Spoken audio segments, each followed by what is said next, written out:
In India, and in India, as I was trying to become a doctor and trying to get into medical school, I had two options. One option was to go to get a medical school in India. Other option was to go to Russia.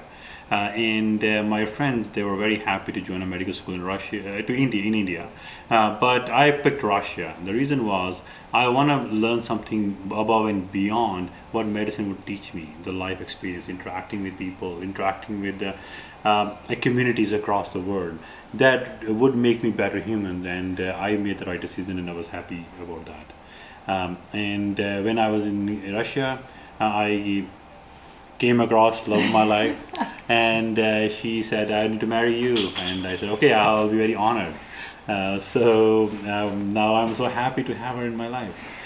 So being in Russia and learning all Russian language, a whole medical field, and understanding, and then coming to Canada and applying that same techniques here, and understanding how Canadian healthcare system works was the next challenge for me. And we conquered that challenge. You did?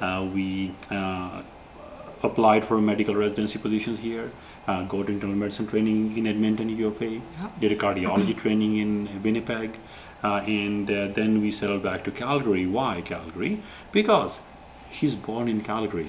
True Calgarian. And you guys may not know that. She's made in India, but assembled in Canada.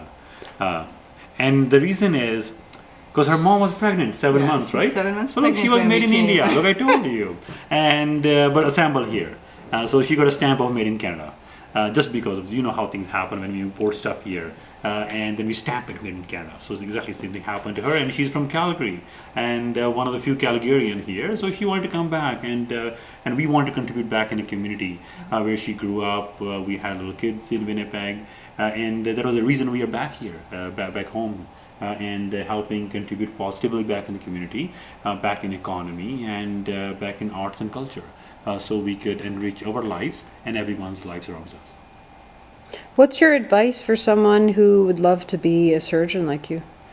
I'm a doctor. What I advise them is that. Did I say that wrong? You're not a surgeon. Not a sorry. surgeon. I'm a cardiologist. Doctor. Yeah, sorry. Yeah, cardiologist. Sorry, I didn't mean to say that. Cut that. Okay, let's try it again. Okay. Okay. We'll do that again. Okay, you can ask the question again. Okay. What advice would you give to people who want to be in the medical field?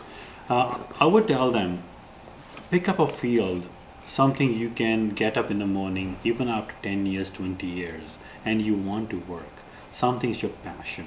Don't go for money, don't go for some status, go for something that makes you happy. I do still feel I get happy when I wake up in the morning. I want to go to work. I want to see my patients. I want to interact with my patients. And if you believe that's your passion to get in medicine, then you should be in medicine. If you want to get in medicine because you want to make money, there are many ways you can make money. But if you're not happy, that will not mean anything to me. So same way I'll recommend you, do something that's close to your heart. Something is your hobby, and your hobby becomes your work. That's the best lifestyle advice, or best advice I can give it to you. Absolutely. Okay, and for yourself, hon, share us with your passion. Passions. I have tons of passions. So as a mom, my first and foremost passion is being a mom to two wonderful children. Being a heart patient myself, I've actually had open heart surgery. Being a registered dietitian by training, and loving to work in the community where I can actually make an impact and see people learn and grow from the things that we can teach are all huge passions of mine. So wanting to put all that together is really what inspired, I guess, us to move forward in this line of work. And you guys have your charity events that you go to, and you're already in the media about your work. Like, what's that make you feel like, being recognized in the medical field, but you're out there quite a bit, you guys? Do you know, being in the media is not as important to us as making a difference in the world. You know, when you meet that one person who says, you know, you told us to do this, we did it, and it worked, that means far more than being in the media. And media helps get our message across. Yes. When we interact with patients, we interact with one-on-one basis in our offices, we can only make a difference in one life. but through media and mass communication, we are able to reach out to masses. And the same education we would give to one person in a closed room, that message get across to masses and impacts hundreds of thousands of patients and community members at large. So that's why we are thankful for media giving Absolutely. us that platform and let us get our message out to community members. Yeah, so the media is our medium to probably be able to connect with so many different people, so many different generations of people. And it's really an eye-opening experience to be able to do that. What would you say for couples who are on the rise to creating their life together? How do they stay together, make it work? I think the biggest thing is teamwork and compromise. Being able to see that you have similar roles yet different roles, and how can you put those together towards a common goal, having that common vision, and if you don't have that common vision, seeing how you can support one another. I agree. Compromise is the main thing. We are two different people.